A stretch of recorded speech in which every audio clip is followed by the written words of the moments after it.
Topic start करते हैं। आप लिखो effect of temperature on resistance और resistivity. Effect of temperature on resistance और रेजिस्टिविटी। क्लास को बढ़ाते हैं बेटा। दो टॉपिक मैं सोच रहा आज कवर करूंगा, एक तो इफेक्ट ऑफ टेम्परेचर वाला, एक सीरीज पैरेलल वाला। तो बेटा effect of temperature on resistance and resistivity. तो बेटा पहले हम डिस्कस करेंगे कंडक्टर्स पर,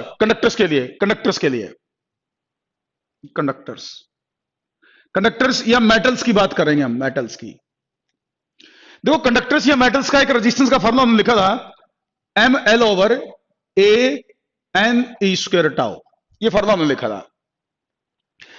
तो इसमें देखो एक टाउ हमने रिलैक्सेशन टाइम बोला था, तो R inversely proportional to tau लिख रखा है आपने। R inversely proportional to tau, tau था रिलैक्सेशन टाइम। याद होगा average time between two collisions था, ये average time taken by electron between two collisions. तो बेटा ये देखो आपको ये बताया गया कि टेम्परेचर बढ़ाने से ना, कंडक्टर्स की बात हो रही है, ध्यान रखना, कंडक्टर्स मेटल्स की। टेम्परेचर बढ़ाने से रिलैक्सेशन टाइम घटता है। जब टेम्परेचर बढ़ाएंगे तो रिलैक्सेशन टाइम विल डिक्रीज। क्यों? क्योंकि टेम्परेचर बढ़ाओगे तो इलेक्ट्रॉन्स की थर्मल स्पीड बढ़ेगी, थर्मल स्पीड बढ़ेगी तो तेज चलेंगे, वो एटम मॉलिक्यूल वाइब्रेट भी करेंगे बहुत ज्यादा टेम्परेचर बढ़ाने से, तो फ्रीक्वेंसी ऑफ कोलिजन बढ़ जाती है। टेम्परेचर बढ़ाने से कोलिजन जल्दी जल्दी होना स्टार्ट कर देते हैं, तो फ्रीक्वेंसी ऑफ कोलिजन बढ़ेगी तो दो कोलिजन के बीच का एवरेज टाइम घटेगा, और एवरेज टाइम बिटवीन कोलिजन घटेगा तो रेजिस्टेंस बढ़ेगा। तो हम कह सकते हैं कि कंडक्टर्स और मेटल्स के केस में टेम्परेचर बढ़ाने से रेजिस्टेंस या रेजिस्टिविटी दोनों ही, रेजिस्टेंस भी और रेजिस्टिविटी भी दोनों ही इंक्रीज करेंगे। As we increase the temperature of conductors और metals, resistance and resistivity both increases. तो टेम्परेचर बढ़ाने से रेजिस्टेंस बढ़ता है, टेम्परेचर घटाने से रेजिस्टेंस घटता है।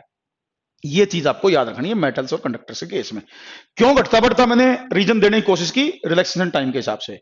मैंने ये बताया मोटे तौर पर कि टेम्परेचर बढ़ाओगे तो टाउ घटेगा, टाउ घटेगा तो आर बढ़ेगा। तो इसमें देखो बेसिक फार्मूला जो याद रखना आपने, जैसे let at T degree 0 degree Celsius मान लो रेजिस्टेंस है आर नॉट। 0 डिग्री पर मान लो कंडक्टर का रेजिस्टेंस आर नॉट है, हमने टेम्परेचर कर दिया टी डिग्री, रेजिस्टेंस हो गया आर टी। टेम्परेचर के साथ रेजिस्टेंस चेंज होगा तो अलग अलग टेम्परेचर पर अलग अलग रेजिस्टेंस होगा। 0 पर आर नॉट है, टी पर आर टी है। तो इनके बीच में एक रिलेशन है, R T is equal to R naught into 1 plus alpha into T. एक रिलेशन है, तो याद रखना है आप लोगों को, याद करना है formula. R T resistance at T degree, R naught resistance at 0 degree into 1 plus alpha into T. T basically यहां चेंज इन टेम्परेचर को रिप्रेजेंट करता है, this T represents change in temperature, और अल्फा है एक कांस्टेंट, इसका नाम है टेम्परेचर कोफिशिएंट ऑफ रेजिस्टेंस। इसका नाम है टेम्परेचर कोफिशिएंट ऑफ रेजिस्टेंस। ये मटेरियल टू मटेरियल वेरी करेगा, अलग अलग मटेरियल के लिए अलग अलग होगा टेम्परेचर कोफिशिएंट ऑफ रेजिस्टेंस। किसी के लिए पॉजिटिव आएगा, किसी के लिए नेगेटिव आएगा, किसी के लिए 0 आएगा। Alpha material to material vary करेगा, तो किसी सबका अपना अपना अलग अलग होता है, नेचर ऑफ मटेरियल से डिसाइड होता है। तो ये टेम्परेचर के साथ रेजिस्टेंस का रिलेशन जो आपको याद रखना है। देखो एक्चुअल में जैसे मैंने इनिशियल टेम्परेचर 0 माना, तो हमेशा इनिशियल टेम्परेचर 0 हो कोई जरूरी नहीं है, हमेशा इनिशियल टेम्परेचर 0 हो कोई जरूरी नहीं है, लेकिन नॉर्मली आपके लेवल की बात करें तो जनरली जो है 0 डिग्री पर या 20 डिग्री पर स्टार्ट करते हैं। तो ये हमें एक्चुअल में यूं करना चाहिए, अगर हम जर्नलाइज करना चाहें 1 plus alpha into delta T, यूं करना चाहिए। यहां टी माइनस 0, ये बेसिकली टी माइनस 0 से चेंज इन टेम्परेचर को रिप्रेजेंट करता है, this T represent change in temperature, but इस केस में चेंज जो था वो टी ही था, तो सही हमें इस तरीके से लिखना चाहिए इसको। ये delta T T2 minus T1 लिखा जा सकता है जरूरत पड़े तो, delta T T2 minus T1, T1 initial T2 final. अब जैसे यहां से देखो, अगर मैं ब्रैकेट खोल दूं एक बार, तो R T is equal to R naught plus R naught alpha into delta T. यहां से मैं लिखूं तो R T is minus R naught is equal to R naught alpha delta T.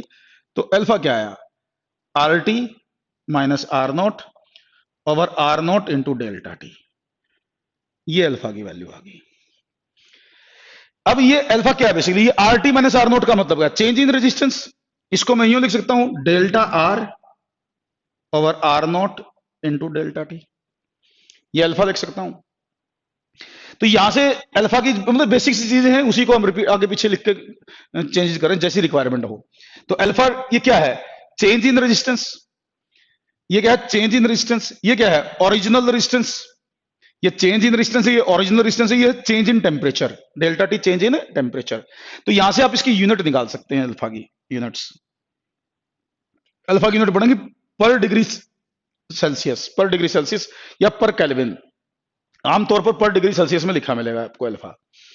तो ये टेम्परेचर के साथ रिलेशन है, रेजिस्टेंस का याद भी रखना है, कॉज क्या है, क्यों रेजिस्टेंस बढ़ा वो भी अपने ध्यान रखना है। और ये जो मैंने रिलेशन लिखा, जैसे इसकी बात कर दूं एक बार मैं, देखो हमारे मैथमेटिकली तो ये रिलेशन यूज होगा, मैथमेटिकली ये रिलेशन यूज होगा, ठीक है। ये जो भी क्वेश्चन होंगे इसी से रिलेटेड आएंगे अपने। बट यहां हम ये मानते हैं कि जो चेंज इन टेम्परेचर है ना, ये रिलेशन तब अप्लाई होता है जब चेंज इन टेम्परेचर बहुत ज्यादा ना हो। ना तो हमने नॉर्मल टेम्परेचर से बहुत ज्यादा ऊंचा जाना, ना बहुत नीचे जाना, तब ये रिलेशन एप्लीकेबल होता है। बट आपको जरूरत इसकी है। एक्चुअल में एक रिलेशन और है, अगर टेम्परेचर के सारे कंसिडरेशन लेना, कम ज्यादा कुछ भी लेना, तो सही रिलेशन तो ये बनता है, R T is equal to R naught 1 plus alpha T plus beta T square, ये रिलेशन बनता है। बट ये रिलेशन हम इसमें अल्फा बीटा दो कांस्टेंट आएंगे। ये हम आमतौर पर तब यूज करते हैं जब चेंज इन टेम्परेचर बहुत ज्यादा हो, या तो रूम टेम्परेचर से बहुत ज्यादा ऊपर बढ़ा दें हम टेम्परेचर, या बहुत कम कर दें, तो फिर ये रिलेशन होता है। नॉर्मल चेंजेस के लिए ये रिलेशन हमने यूज करना होता है। और इसके बेस पर अगर मैं देखूं तो रेजिस्टेंस का जो ग्राफ है टेम्परेचर के साथ, टेम्परेचर के साथ अगर मैं रेजिस्टेंस का या रेजिस्टिविटी दोनों का ग्राफ बनाऊं तो कुछ इस तरह ग्राफ आता है, इस तरह ग्राफ आता है। इस रिलेशन के बेस पर, इस रिलेशन के बेस पर अगर मैं बनाऊं तो ये टेम्परेचर मैंने डिग्री सेल्सियस में लिया हुआ है, टेम्परेचर डिग्री सेल्सियस में लिया हुआ है। मेटल्स की बात हो रही है, क्योंकि ये लीनियर इक्वेशन होगी ना, तो लीनियर इक्वेशन होगी तो स्ट्रेट लाइन ग्राफ आएगा। लेकिन एक्चुअल में ना, अगर मैं बहुत हाई या बहुत लो टेम्परेचर कर दूं, बहुत हाई या बहुत लो टेम्परेचर कर दूं, तो ये ग्राफ ना बहुत हाई टेम्परेचर पर जाके कुछ यूं हो जाता है। मैं जो बात कहना चाह रहा हूं ध्यान से रखना, ये बिल्कुल स्ट्रेट लाइन नहीं रहता बहुत हाई टेम्परेचर पर। आपको तो ये बनाना है कि कुछ ऑलमोस्ट लीनियरली इंक्रीज करेगा, लेकिन बहुत हाई टेम्परेचर पर जाके ग्राफ कर्ड हो जाता है। कर्ड ये हो जाता है पैराबोलिक, क्योंकि इसमें देखो टी स्क्वायर आ रहा है, टी स्क्वायर आ रहा है। ऐसी 0 डिग्री से बहुत कम चले जाओ, शुरू में तो ग्राफ यूं आएगा, लेकिन बाद में ग्राफ ना कुछ यूं आ जाएगा, यूं कुछ यूं हो जाता है। अगर बिल्कुल स्ट्रेट लाइन आता तो यूं आना था, बिल्कुल यहां तक कहीं ना कहीं मिलना था, लेकिन एक्चुअल में ऐसा नहीं होता ग्राफ। ये अगर हम टेम्परेचर घटाते जाएं तो शुरू में तो स्ट्रेट लाइन आएगा, फिर बाद में कर्ड हो जाएगा, बाद में कर्ड हो जाएगा, ऐसे बहुत हाई पर भी कर्ड हो जाएगा। मतलब मेटल्स के लिए नॉर्मली हम कहते हैं स्ट्रेट लाइन ग्राफ, ये ग्राफ की बात करते हैं। बुक्स में आपको ये ग्राफ दिखाएगा, इतना इतना portion straight line, straight line दिखाई देगा आपको। वो इसलिए है कि हम ये रिलेशन यूज करते हैं, लेकिन एक्चुअल में बहुत हायर पर ऐसा, बहुत लोअर पर भी ऐसा कुछ ग्राफ हो जाएगा। तो ये मतलब नॉर्मल टेम्परेचर आपके भर वही बात आती है, क्वेश्चंस में हमें ये यूज करना पड़ता है, तो नॉर्मली हम यही बताते हैं, इसकी बातें नहीं करते। लेकिन अगर सही तरह को कंसेप्चुअली पूछ ले तो ये सही रिलेशन है, एक्चुअल रिलेशन ये है। तो ये तो मेटल्स की बात, भाई टेम्परेचर के साथ रिलेशन ग्राफ कैसा आएगा। जैसे ना अगर मैं ये बोलूं कि ये रिलेशन हमेशा एप्लीकेबल होता ना, अगर ये रिलेशन हमेशा एप्लीकेबल होता तो कॉपर के केस में ना, कॉपर के केस में ये जो ग्राफ है, कॉपर के केस में, सबकी नहीं, अलग अलग मेटल्स के लिए अलग अलग, कॉपर के केस में ये जो ग्राफ है ना, यहां -234 डिग्री सेल्सियस पे मिलता अप्रोक्सीमेटली। अगर ये रिलेशन हमेशा एप्लीकेबल होता ना, ये रिलेशन हमेशा एप्लीकेबल होता है, तो ये ग्राफ कॉपर के लिए -234 डिग्री सेल्सियस पे मिल जाना चाहिए था। यहां मिलने का मतलब ये होगा कि -234 डिग्री सेल्सियस पर कॉपर का रेजिस्टेंस 0 हो जाना चाहिए था, यहां मिलने का मतलब ये हुआ। लेकिन प्रैक्टिकली ऐसा होता नहीं, प्रैक्टिकली ऐसा ना होना ये शो करता कि ग्राफ बिल्कुल स्ट्रेट लाइन नहीं है, आगे चला जाता है।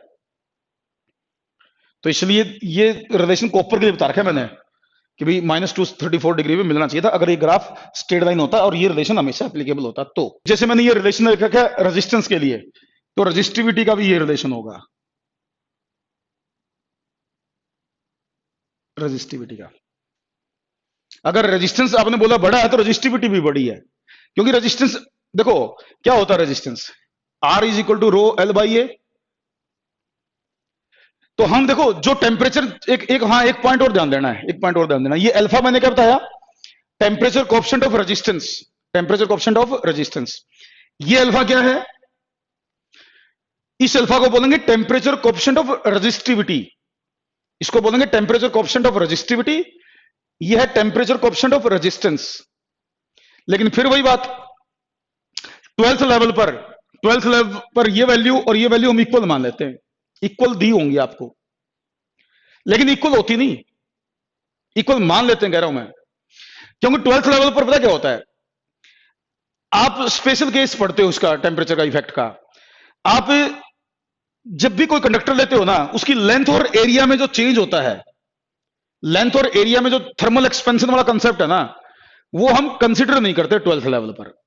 जब हमने टेम्परेचर बढ़ाया कंडक्टर का तो थर्मल एक्सपेंशन होगी, लेकिन हम उसके अंदर थर्मल एक्सपेंशन को नेग्लेक्ट करके चलते हैं, और थर्मल एक्सपेंशन को नेग्लेक्ट करके चलते हैं, तभी रेजिस्टेंस वाला अल्फा और रेजिस्टिव वाला अल्फा सेम कह सकते हैं। एक्चुअल में सेम होते नहीं, कह देते हैं सेम। जैसे मैंने temperature coefficient of resistance copper का बोला या फिर सिल्वर का बोला, तो जो रेजिस्टेंस के लिए यूज किया वही रेजिस्टिविटी के लिए यूज कर लिया, बट एक्चुअल में थोड़ा फर्क होता है, थर्मल एक्सपेंशन नेग्लेक्ट करके इसे मान सकते हो। अच्छा एक बात और, जो अल्फा है वो मैंने कहा नेचर ऑफ मटेरियल पर डिपेंड करेगा।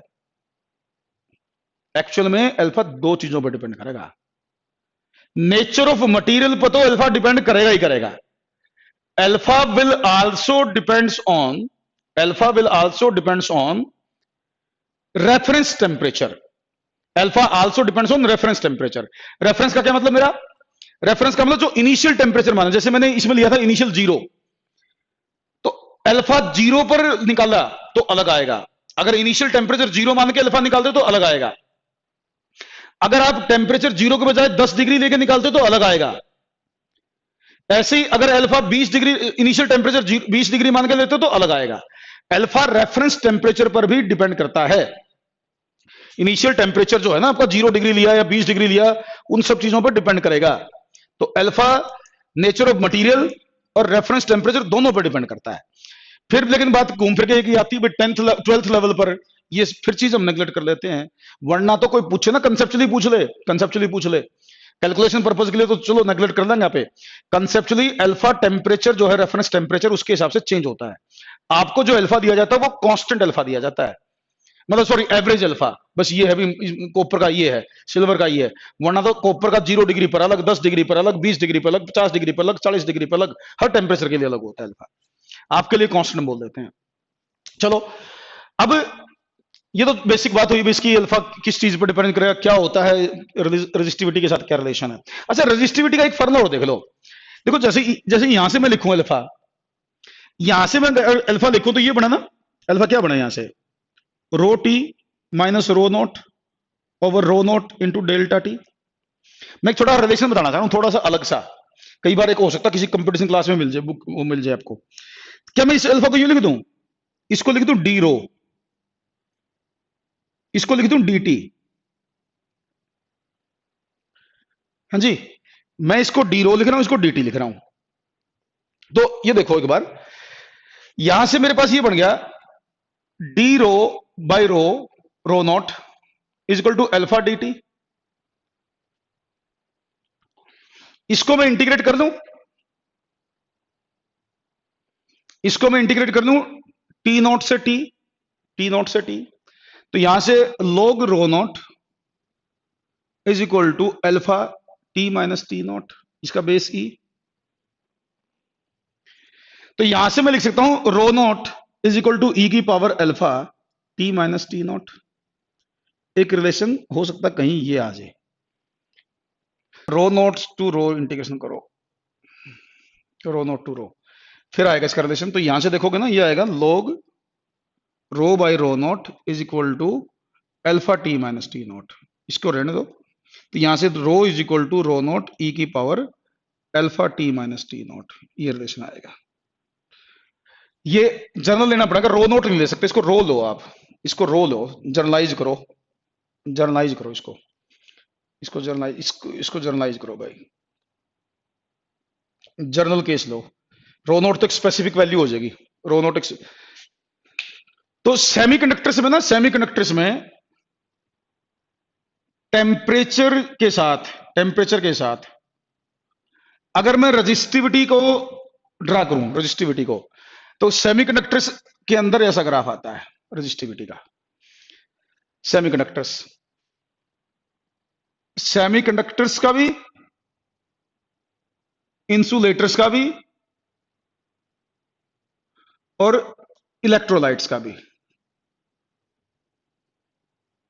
इलेक्ट्रोलाइट्स का भी। तो तीनों का ग्राफ ये आएगा। इसका मतलब ये होगा resistivity will decrease with increase in temperature. Resistivity decrease करेगी इंक्रीज इन टेम्परेचर के साथ सेमीकंडक्टर्स में। इसका मतलब इनका जो अल्फा है ना वो नेगेटिव होगा, अल्फा इनका नेगेटिव होगा। देखो अल्फा क्या था, अल्फा ये लिखा था आपने, rho T minus rho naught over rho naught into delta T, ये अल्फा लिखा था। तो अल्फा पॉजिटिव क्या आने का मतलब क्या है, अल्फा पॉजिटिव आने का मतलब ये वैल्यू ज्यादा है, हायर टेम्परेचर की वैल्यू ज्यादा है, अल्फा पॉजिटिव है। तो अल्फा नेगेटिव आने का मतलब रो नोट ज्यादा है, अल्फा नेगेटिव आने का मतलब रो नोट ज्यादा है। तो सेमीकंडक्टर्स में टेम्परेचर बढ़ाने से रजिस्टिविटी घटती है, सेमीकंडक्टर्स में भी घटती है, इंसुलेटर्स में भी घटती है, इलेक्ट्रोलाइट्स में भी घटती है। रेजिस्टेंस या रेजिस्टिविटी दोनों ही, रेजिस्टेंस या रेजिस्टिविटी घटेगी, इसलिए ऐसा ग्राफ आएगा। हम कहेंगे इनका अल्फा नेगेटिव आएगा क्योंकि इनमें रोटी की वैल्यू रो नोट से कम आएगी। यहां देखो रोटी की वैल्यू रो नोट से कम आएगी तो अल्फा नेगेटिव बन जाएगा सेमीकंडक्टर्स में। तो ये क्यों घटेगा ये पूछ सकता है आपसे बस, खासकर सेमीकंडक्टर में, इंसुलेटर इलेक्ट्रोलाइट में इतना नहीं, सेमीकंडक्टर्स में, क्योंकि सेमीकंडक्टर तो 9th यूनिट हमारी सिलेबस में भी है ना। तो सेमीकंडक्टर्स में आपसे ये पूछ सकता है रेजिस्टेंस या रेजिस्टिविटी डिक्रीज क्यों करते हैं टेम्परेचर बढ़ाने के कारण। तो उसका रीजन ये है कि जब सेमीकंडक्टर्स में हम टेम्परेचर बढ़ाते हैं तो बॉन्ड टूटते हैं, टेम्परेचर बढ़ाने से उनमें फ्री इलेक्ट्रॉन्स की संख्या काफी ज्यादा अमाउंट में बढ़ जाती है। सेमीकंडक्टर्स में काफी ज्यादा अमाउंट में टेम्परेचर बढ़ाने से बॉन्ड टूटते हैं, जिसके कारण number of free charge carrier काफी ज्यादा अमाउंट में इंक्रीज करते हैं, और number of free charge carrier काफी ज्यादा अमाउंट में इंक्रीज करते हैं तो उससे कंडक्टिविटी बढ़ती है, या बोलिए रजिस्टिविटी घटती है। क्या बोल गया मैं, सेमीकंडक्टर्स में नॉर्मल टेम्परेचर पर रखो तो फ्री इलेक्ट्रॉन बहुत कम होते हैं, टेम्परेचर बढ़ाने से उनमें बॉन्ड टूटते हैं, उससे फ्री इलेक्ट्रॉन क्रिएट होते हैं, जिसके कारण उनकी कंडक्टिविटी बढ़ती है और रजिस्टिविटी और रेजिस्टेंस घटते हैं। ऐसा सेमीकंडक्टर में भी होता है, इंसुलेटर में भी होता है, और इलेक्ट्रोलाइट में भी होता है। चलो ये तो इसकी एक है एलॉयज की, एलॉयज के लिए, एलॉयज का अगर मैं रिलेशन देखूं टेम्परेचर के साथ, रजिस्टिविटी या रेजिस्टेंस का, रजिस्टिविटी या रेजिस्टेंस का एलॉयज के साथ रिलेशन, एलॉयज का के लिए केस में रिलेशन देखूं तो एलॉयज के लिए लगभग इस तरह ग्राफ आएगा, इस तरह ग्राफ आएगा। इसका मतलब यह होगा कि टेम्परेचर बढ़ाने से एलॉयज का रेजिस्टेंस या रेजिस्टिविटी बहुत ही कम बढ़ेंगे। दोबारा सुनो, एलॉयज का टेम्परेचर बढ़ाने से रेजिस्टेंस और रेजिस्टिविटी बहुत ही कम बढ़ेंगे, बहुत ही कम बढ़ेंगे। इसका मतलब यह होगा कि अल्फा इनका पॉजिटिव होगा बट स्मॉल, स्मॉल भी क्या, वेरी वेरी स्मॉल। इनका अल्फा बहुत कम होगा एलॉयज का, इसका मतलब चेंज इन रेजिस्टेंस के साथ, चेंज इन रेजिस्टेंस के साथ, सॉरी चेंज इन टेम्परेचर के साथ चेंज इन रेजिस्टेंस बहुत कम होता है। टेम्परेचर बढ़ाने से रेजिस्टेंस में बहुत ही कम चेंज आता है एलॉयज के केस में, एलॉयज के केस में। तो इनका अल्फा हम कहते हैं पॉजिटिव तो है बट बहुत स्मॉल है, पॉजिटिव तो है बट बहुत स्मॉल है। कंडक्टर्स का अल्फा पॉजिटिव है और सिग्निफिकेंट है, कंडक्टर्स का अल्फा पॉजिटिव और सिग्निफिकेंट, इसलिए रेजिस्टेंस चेंज होता है। सर सेमीकंडक्टर्स का रीजन रिपीट कर दो, अभी करता हूं बेटे, अभी करता हूं। अल्फा कंडक्टर्स का मैंने बोला पॉजिटिव है बट सिग्निफिकेंट है, इनका भी अल्फा पॉजिटिव है, इनका भी alpha positive but very very small है। सेमीकंडक्टर्स का अल्फा नेगेटिव है, सेमीकंडक्टर अल्फा नेगेटिव है। एक बच्चे ने मेरे से पूछा कि भी सेमीकंडक्टर वाला रीजन एक्सप्लेन कर दो, दोबारा बता दो। पहले इफेक्ट समझो, सेमीकंडक्टर में मैंने क्या कहा, सेमीकंडक्टर में मैंने कहा भी टेम्परेचर बढ़ाने से सेमीकंडक्टर में बॉन्ड्स की ब्रेकिंग होती है। सेमीकंडक्टर आपको पता होगा ना, उनकी कंडक्टिविटी नॉर्मल टेम्परेचर पर लो होती है, नॉर्मल टेम्परेचर पर सेमीकंडक्टर की कंडक्टिविटी कम होती है। क्योंकि उसमें free charge particle, free electrons, free charge particle, free holes, free electrons कम होते हैं सेमीकंडक्टर में नॉर्मल टेम्परेचर पर। जब आप सेमीकंडक्टर का टेम्परेचर बढ़ाते हो ना, तो उससे बॉन्ड्स की ब्रेकिंग होती है। बॉन्ड्स की ब्रेकिंग होने से फ्री चार्ज कैरियर क्रिएट होते हैं सेमीकंडक्टर्स में। तो फ्री चार्ज कैरियर अगर बढ़ेंगे, मतलब पहले इलेक्ट्रॉन फ्री कम थे तो कम चलेंगे, करंट कम होगा। अगर बॉन्ड टूट के ज्यादा बॉन्ड टूट के ज्यादा फ्री इलेक्ट्रॉन हो गए तो ज्यादा इलेक्ट्रॉन चलने के लिए है, ज्यादा इलेक्ट्रॉन चलने के लिए तो करंट ज्यादा आएगा। करंट ज्यादा आने लग रहा है, इसका मतलब कंडक्टिविटी बढ़ गई तो रेजिस्टिविटी घट गई। ये मैंने समझाया था कि टेम्परेचर बढ़ाने से सेमीकंडक्टर्स में बॉन्ड टूटते हैं, उससे फ्री इलेक्ट्रॉन्स, फ्री होल्स की संख्या काफी ज्यादा अमाउंट में बढ़ जाती है, फ्री चार्ज कैरियर इंक्रीज कर जाते हैं कंसीडरेबल अमाउंट से, जिसके कारण कंडक्टिविटी बढ़ जाती है, रेजिस्टिविटी और रेजिस्टेंस घट जाते हैं। ये रीजन था भाई उसका। कल मैं कार्बन रेजिस्टेंस बता रहा था आप लोगों को, तो मैंने एक चीज कही थी वहां कि भाई जो स्टैंडर्ड रेजिस्टेंस है ना, स्टैंडर्ड रेजिस्टेंस जो होते हैं वो हम दो चीजों के बनाते हैं, याद होगा। मैंने कहा था भाई स्टैंडर्ड रेजिस्टेंस दो चीजों के बनाते हैं, या तो कार्बन के बनाते हैं या फिर हम बनाते हैं एलॉयज के। स्टैंडर्ड रेजिस्टेंस या तो कार्बन के या एलॉयज के, ये कहा था मैंने। स्टैंडर्ड रेजिस्टेंस कभी भी ना मेटल्स के नहीं बनाए जाते। स्टैंडर्ड रेजिस्टेंस से मेरा मतलब है कि जो रेजिस्टेंस मुझे किसी इंस्ट्रूमेंट में लगाना है पर्टिकुलर, मान लीजिए मेरे इंस्ट्रूमेंट में मुझे 10 ओम का रेजिस्टेंस लगाना है, तो मैं वो 10 ओम का रेजिस्टेंस या तो मैं कार्बन का बनाऊंगा या मैं एलॉय का बनाऊंगा। मैं ये नहीं भी किसी कॉपर की वायर, एल्यूमिनियम की वायर, किसी और मेटल का बना दूंगा, मेटल का नहीं बनाऊंगा मैं। आपसे ये पूछेंगे कि भाई हम एलॉयज के स्टैंडर्ड रेजिस्टेंस क्यों बनाते हैं, मेटल्स के क्यों नहीं बनाते? उसका कारण क्या है? उसका कारण यह कि भी एलॉयज का जो टेम्परेचर कोफिशिएंट है ना, टेम्परेचर कोफिशिएंट जिसको हमने अल्फा बोला है, एलॉयज का टेम्परेचर कोफिशिएंट काफी कम होता है। एलॉयज का टेम्परेचर कोफिशिएंट काफी कम होने के कारण, कम होने का पहले तो मीनिंग समझो क्या है। अगर एलॉयज का टेम्परेचर कोफिशिएंट काफी कम है, इसका मतलब यह हुआ कि टेम्परेचर में चेंज करने से, टेम्परेचर में चेंज करने से एलॉय के रेजिस्टेंस में कम चेंज होगा। अल्फा स्मॉल है। अल्फा स्मॉल का मतलब क्या है? अल्फा स्मॉल का मतलब है कि टेम्परेचर में चेंज करने से रेजिस्टेंस में चेंज कम होगा। तो इसीलिए हम एलॉयज को प्रेफर करते हैं, क्योंकि जैसे हमने एलॉय का कोई मान लो रेजिस्टेंस बना लिया, मान लीजिए मैंने किसी इंस्ट्रूमेंट में 10 ओम का रेजिस्टेंस एलॉय का लगा दिया, तो किसी भी कारण से अगर टेम्परेचर चेंज हो गया तो उसका जो रेजिस्टेंस है वो 10 ओम के आसपास ही रहेगा। लेकिन अगर मान लीजिए मैंने मेटल का रेजिस्टेंस लगा दिया 10 ओम का, किसी मेटल का रेजिस्टेंस बढ़ा दिया और वो फिर उसका टेम्परेचर चेंज हो गया, तो मेटल का रेजिस्टेंस 10 ओम था, मान लो टेम्परेचर बढ़ गया, तो हो सकता है कि मेटल का रेजिस्टेंस जो 10 ओम था, टेम्परेचर बढ़ने से वो 12 ओम, 15 ओम या 20 ओम हो जाए, तो मेरा इंस्ट्रूमेंट काम ही नहीं करेगा। तो इसलिए स्टैंडर्ड रेजिस्टेंस एलॉयज के बनाए जाते हैं ताकि उनके रेजिस्टेंस में टेम्परेचर के साथ चेंज बहुत कम आए, टेम्परेचर के साथ उनका रेजिस्टेंस चेंज ना हो, ऑलमोस्ट सेम रह जाए। अल्फा इज पॉजिटिव, पॉजिटिव नहीं स्मॉल बोलो, हाँ हाँ हाँ बिल्कुल सही। तो अल्फा बहुत स्मॉल होता है, इसलिए ये कारण है। वैसे तो दो रीजन है एलॉयज के टेम्परेचर रेजिस्टेंस बढ़ाने के, दो कारण है। एक तो ये अल्फा स्मॉल है, एक कारण हो रहा है, दूसरा कारण है कि एलॉयज की रेजिस्टिविटी ज्यादा होती है। नॉर्मल जिस मेटल से मिला के एलॉय बनाते हो, जिन मेटल से मिला के एलॉय बनाते हो, मान लो मैंने निकल और क्रोमियम मिला के एलॉय बना लिया, तो जिन मेटल से मिला के आप एलॉय बनाओगे रेजिस्टिविटी उससे ज्यादा होगी। तो रेजिस्टिविटी ज्यादा होने से कम लेंथ लेनी पड़ती है हमें, फिर कम लेंथ से हमारा काम चल जाता है। R equal to rho L by A होता ना, तो रेजिस्टिविटी रो ज्यादा होगी तो कम लंबाई लेनी पड़ेगी वायर की हमें। तो दो फायदे हैं, मेन हमारा जो फायदा होगा वो अल्फा स्मॉल है, इसलिए हम उसको प्रेफर करते हैं। चलो क्लियर, ओके। तो इसमें जैसे जब देखो मैंने कंडक्टर की बात करी, कंडक्टर में मैंने कहा टेम्परेचर बढ़ाओ रेजिस्टेंस बढ़ जाएगा, टेम्परेचर बढ़ाओ रेजिस्टेंस बढ़ जाएगा, टेम्परेचर घटाओ तो रेजिस्टेंस घटेगा भी, टेम्परेचर घटाओगे तो रेजिस्टेंस घटेगा भाई। तो इसी चीज पर ना एक साइंटिस्ट थे के ऑन्स, साइंटिस्ट का नाम है के ऑन्स, उन्होंने कुछ एक्सपेरिमेंट करे। के ऑन्स ने, कैमरलिंग ऑन्स नाम उनका, कैमरलिंग ऑन्स, इन्होंने टेम्परेचर और रेजिस्टेंस को स्टडी करने के लिए कुछ एक्सपेरिमेंट्स करे। तो के ऑन्स ने जो एक्सपेरिमेंट करे ना, उन एक्सपेरिमेंट्स में यह पाया कि भाई कुछ मटेरियल ऐसे हैं, कुछ मटेरियल ऐसे हैं जिनका टेम्परेचर अगर आप डिक्रीज करते जाओ तो उनका रेजिस्टेंस डिक्रीज करता जाएगा, टेम्परेचर डिक्रीज करते जाओ तो रेजिस्टेंस डिक्रीज करता जाएगा। और उन्होंने यह पाया कि कुछ मटेरियल ऐसे हैं जिनका resistance at particular temperature zero हो जाता है। कुछ मटेरियल ऐसे हैं कि ओन्स ने ऐसा अपने एक्सपेरिमेंट्स में देखा कि अगर आप टेम्परेचर को डिक्रीज करते जाओगे तो रेजिस्टेंस भी डिक्रीज करता है, और कुछ मटेरियल ऐसे हैं जो पर्टिकुलर टेम्परेचर पर अपना रेजिस्टेंस बिल्कुल लूज कर जाते हैं, जिनका रेजिस्टेंस पर्टिकुलर टेम्परेचर पर जीरो हो जाता है। यह प्रॉपर्टी कैमरलिंग ओन्स ने कुछ मटेरियल्स में देखी।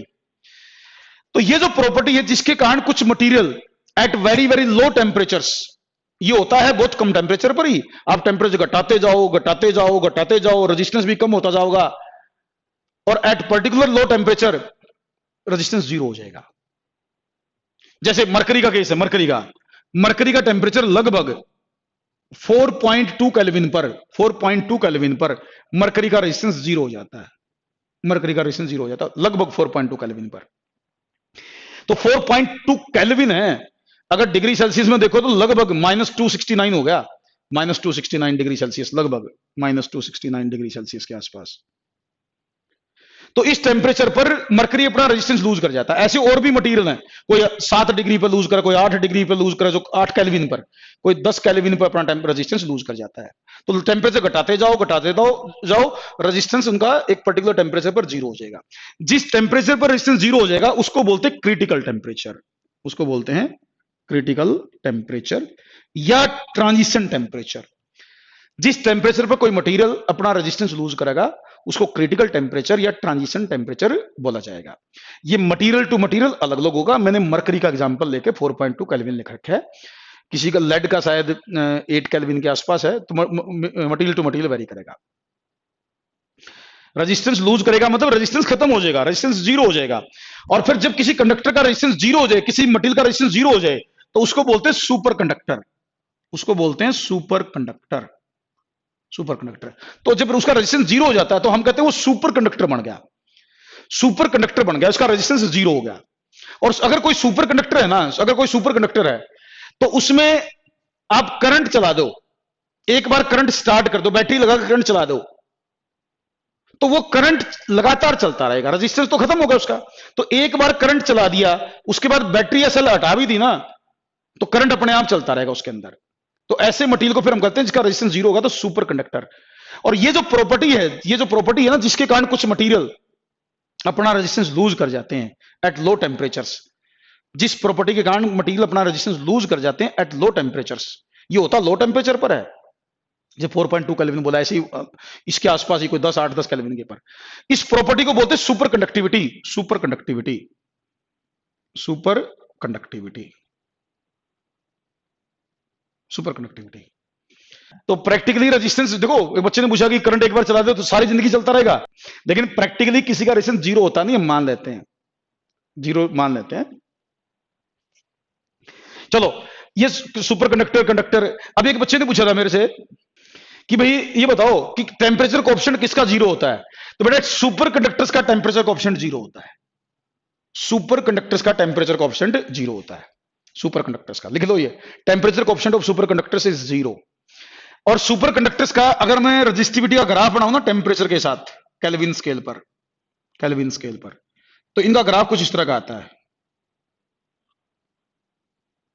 केल्विन स्केल पर।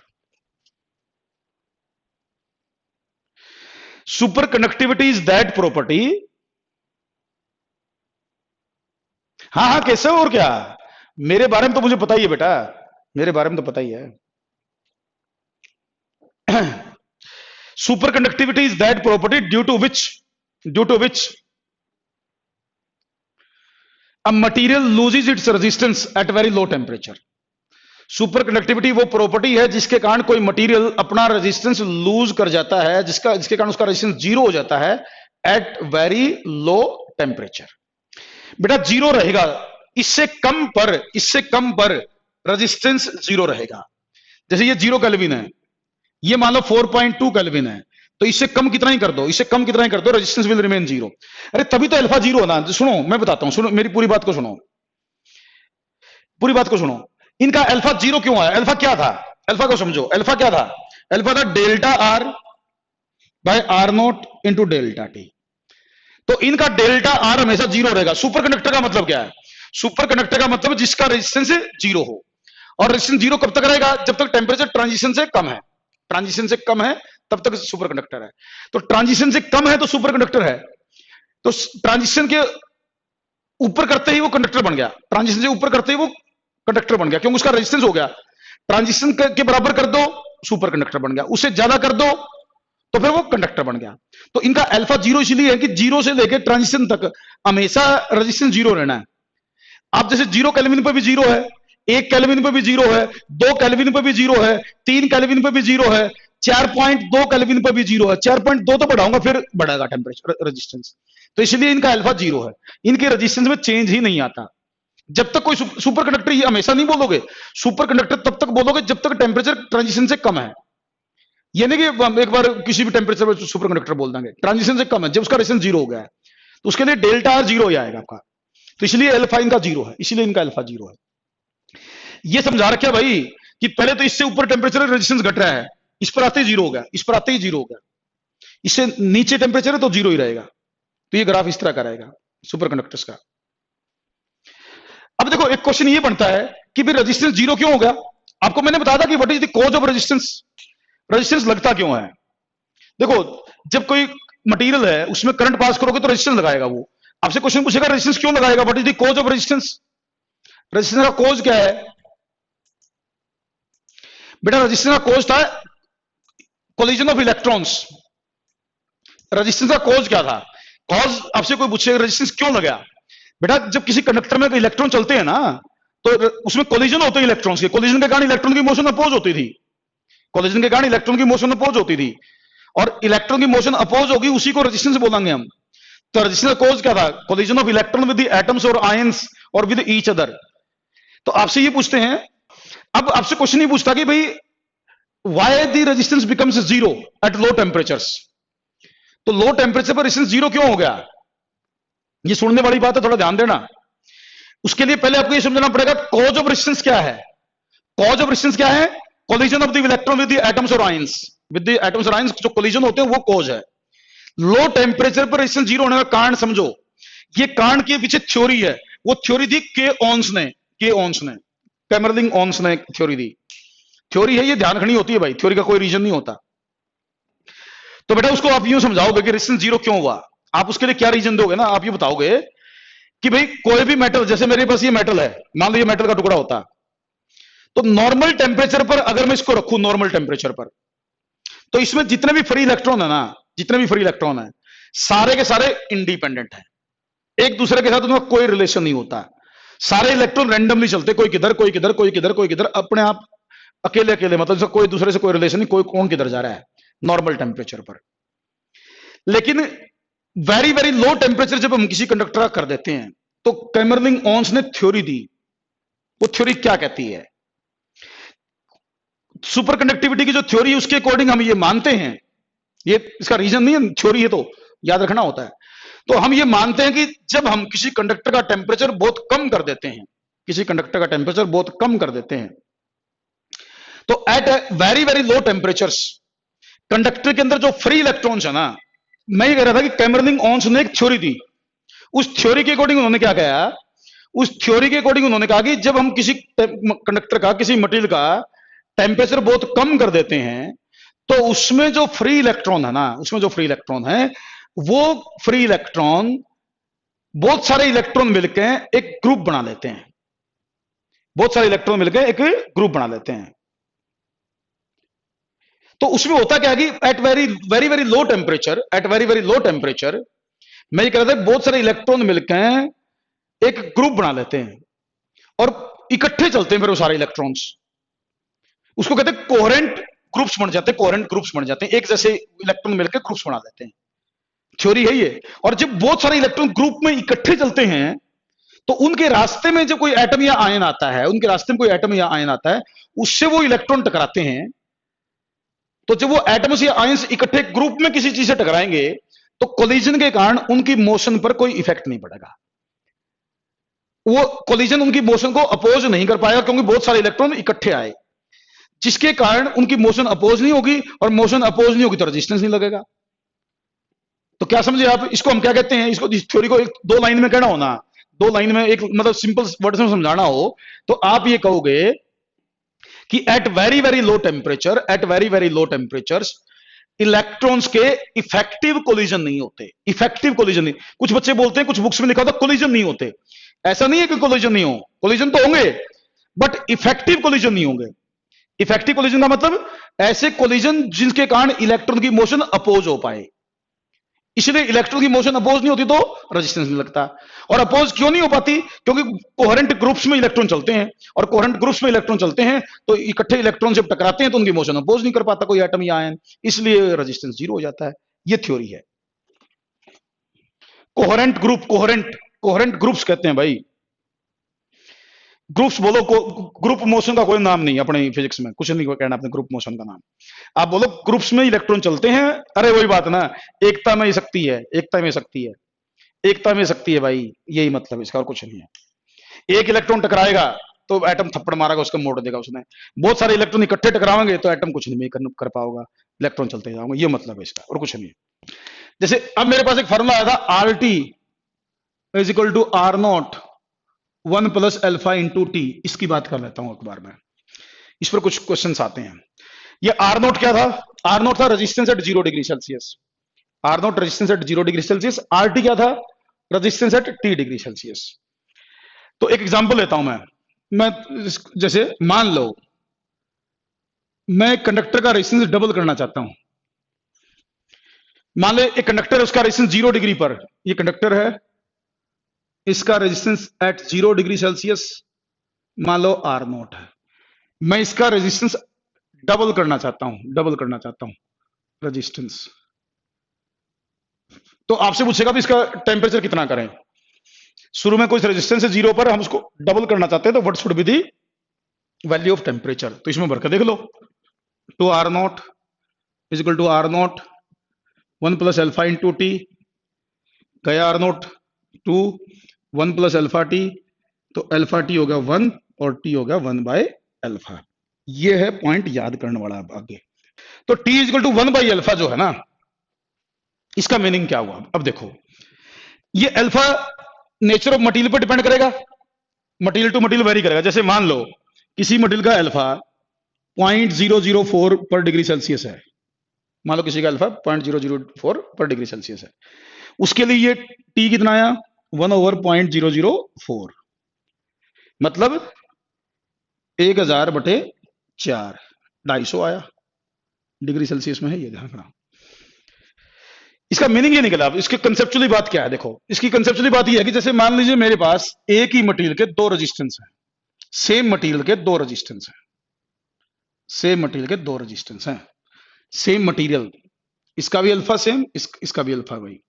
इसका रेजिस्टेंस है 10, इसका रेजिस्टेंस है 100, इसका आर नोट 10 है, इसका आर नोट 100 है।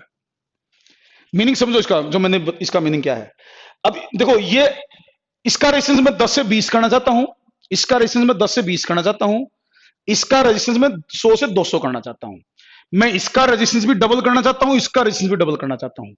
तो इसका टेम्परेचर भी 1 बाई अल्फा करना पड़ेगा मुझे, और इसका टेम्परेचर भी 1 बाई अल्फा करना पड़ेगा मुझे। मतलब 10 वाले का 20 करना हो या 100 वाले का 200 करना हो, चेंज इन टेम्परेचर इक्वल होगा। 10 वाले का 20 करना हो या 100 वाले का 200 करना हो, चेंज इन टेम्परेचर इक्वल होगा अगर मटेरियल सेम है, क्योंकि change in temperature 1 by alpha आया।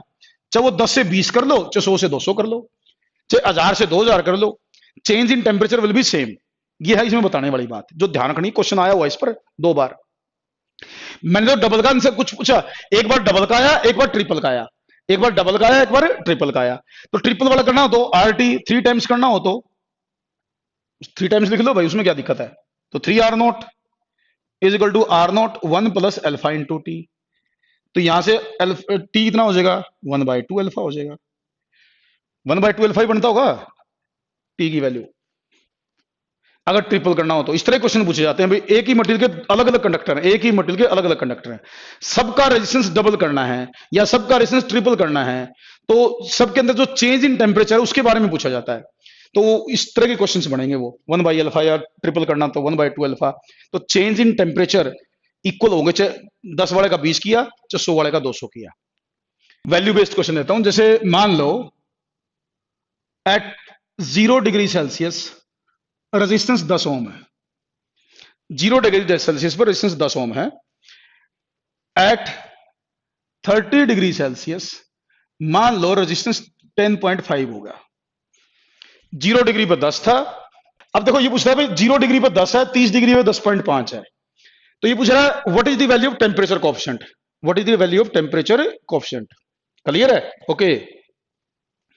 तो टेम्परेचर कोएफिशिएंट की वैल्यू पूछ रहा है, तो R T is equal to R naught into 1 plus alpha into T. Actual में टी नहीं है, ये डेल्टा टी है वैसे, 2 by alpha, 2 by alpha sorry, हाँ 2 बाई अल्फा। चलो इस क्वेश्चन को कर लेते हैं, इसको कर लेते हैं। तो ये होगा 10.5, ये होगा 10, 1 प्लस अल्फा इंटू 30। अल्फा निकाल के देखो, यहां से अल्फा निकाल के देखो, तो 0.5 सॉरी क्या 10.5 is equal to 10 plus alpha into 300, तो भाई 0.5 is equal to alpha into 300, तो अल्फा हो गया 0.5 बाय 300, तो अल्फा होगा भाई कितना 5 गुणा में 10 की पावर -3 बटे में 3, तो अल्फा होगा 1.67 इंटू 10 की पावर -3 पर डिग्री सेल्सियस। ये अल्फा आ गया। इसी कहता है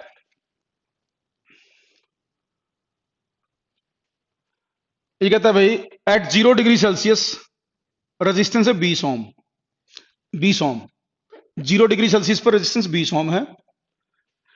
अल्फा की वैल्यू 0.005 पर डिग्री सेल्सियस है। अल्फा की वैल्यू 0.005 पर डिग्री सेल्सियस है। ये पूछ रहा है at 100 degree Celsius what is the value of R T. 100 degree Celsius पर आर टी की वैल्यू बताओ। What is the value of resistance at 100 degree Celsius. तो R T is equal to R naught into 1 plus alpha into T. तो R T ये होगा 20, 1 plus 0.005 into 100, तो R T is equal to R naught 20 था अपना, are not अपना 20 था, 1 plus 0.5, तो आर टी कितना हो गया भाई? 1.5 21.5 कितना हो गया? 20 जमा में 10 30 हो गया। 30 तो ज्यादा नहीं हो गया?